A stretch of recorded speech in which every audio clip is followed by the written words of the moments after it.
Right, so today we're going to have a look whether the powerhouse RTX 4090 is actually enough for path tracing in today's games. Here we've got Black Myth Wukong, and you can see we've got a path tracing on with DLAA with DLSS quality, and then DLSS quality with frame generation. And you can see that when you enable path tracing, you take a major hit to your performance. But if you enable DLSS quality at 1440p on the high preset, you claw back some of that. And then if we enable frame generation again, we actually surpass our previous frame rate. Now, if we have a look at Cyberpunk, once again, our frame rate gets divided by about 3 once we enable path tracing.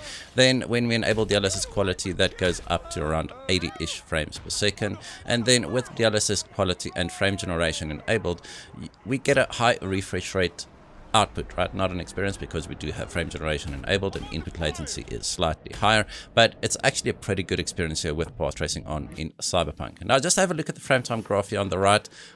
I don't know what is happening there, but whenever I enable frame generation in Alan Wake 2, that specific spot as I exit the house, it just stutters quite a bit. Right, but here you can see path tracing is not that heavy in Alan Wake 2. We basically halved our frame rate. We still get around 60-ish frames per second with path tracing enabled.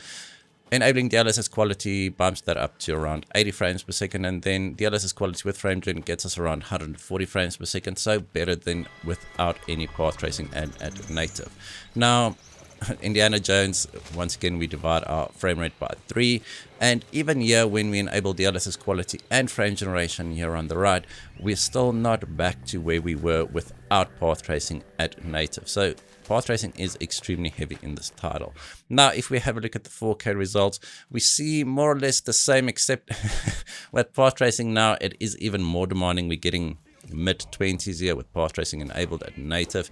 Then DLSS performance, I used performance here because that's the only setting that allows me to get 60 frames per second or above. And then if we enable frame generation alongside that, we do get a nice boost our frame rate to around 100 and something frames per second, right? But you do need to use DLSS performance if you want to get close to what your initial performance was. Now the same applies to Cyberpunk.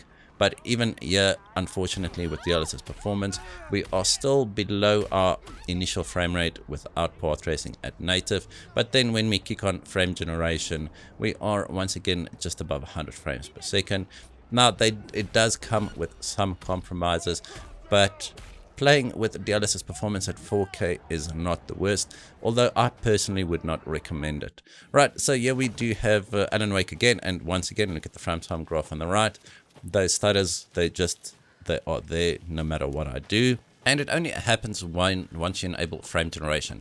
But now you can see, once again, with path tracing enabled, we lose about 50% of our performance here, going from 60 to 30 frames per second. But then kicking on DLSS performance, we are above our initial starting frame rate. Then enabling frame generation gets us to above 100 frames per second again. But once again, you have to use DLSS performance to get to around 60 frames per second. And the same applies to Indiana Jones.